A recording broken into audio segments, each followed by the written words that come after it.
All right, today we are in the Psalms, and this has been one of my favorites for a long time. Psalm 119, verse 105. It is a long psalm. The reason it was one of my favorites, you're supposed to be happy, was I loved a musician named Amy Grant when I was in my high school era. And she had a song about the psalm. It was called Thy Word. Thy word is a lamp unto my feet and a light unto my path. And then in her song, she continues, when I feel afraid, think I've lost my way, still you're there to guide me. I think when I say things slow, sometimes my memory forgets. So if we jump to the Bible, verse 104 and 105 says, I gain understanding from your precepts.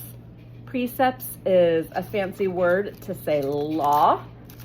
And we saw that back in chapter 19 when we talked about the law and the commands and how they refresh our soul. I gain understanding from your precepts. Therefore, I hate every wrong path. Verse 105, your word is a lamp unto my feet and a light to my path. And so I grew up thinking about lamps like this. This is a kerosene lamp. I showed you the Bible lamps where it had the hole where you put the oil and then the wick, it's all stuck in there. The wick would come out and you would light that bit. You want to smell it? The kerosene lamp works kind of similar.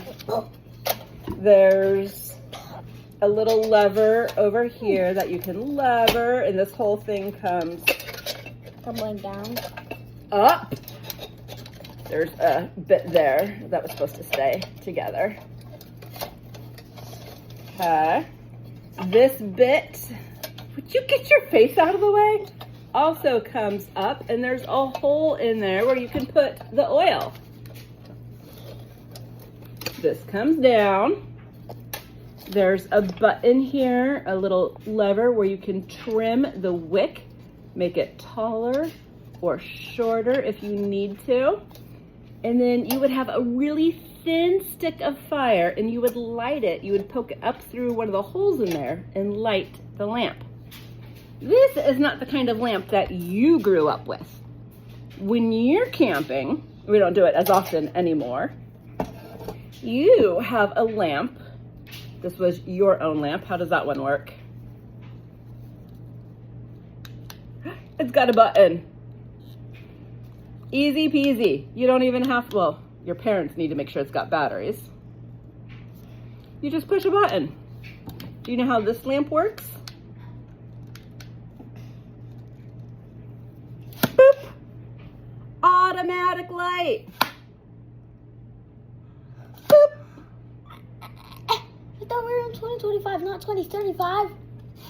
Well, there's batteries down there and stuff that, you need to make sure it's charged. 2025, not in 2035.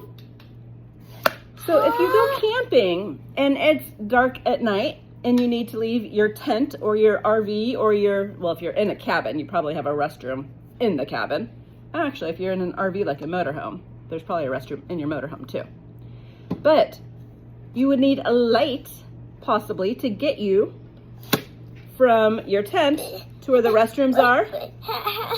Or if you go for a hike at night, you would want a lamp or a flashlight. I could So sworn that's in 2025, not 2035. what I did in my journal. I wanted to play with my stencils, and I used a lot of the darker browny green colors for the forest to represent the darkness. And see that cute little kid there playing with the lantern? That was a long time ago. But then the path that gets illuminated, you can see the path through the woods and the forest if you're out hiking and you know which path to take. Because David is saying he hates every wrong path.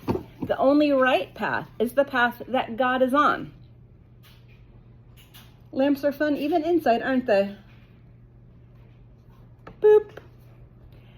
Have a great day. If you get a chance at night, whether it's in your bedroom or outside with your family to play with some lamps, some flashlights maybe, go ahead and enjoy that and think about how God's Word, the Bible, the scriptures that He has given us, light our path. Thanks so much and see you later.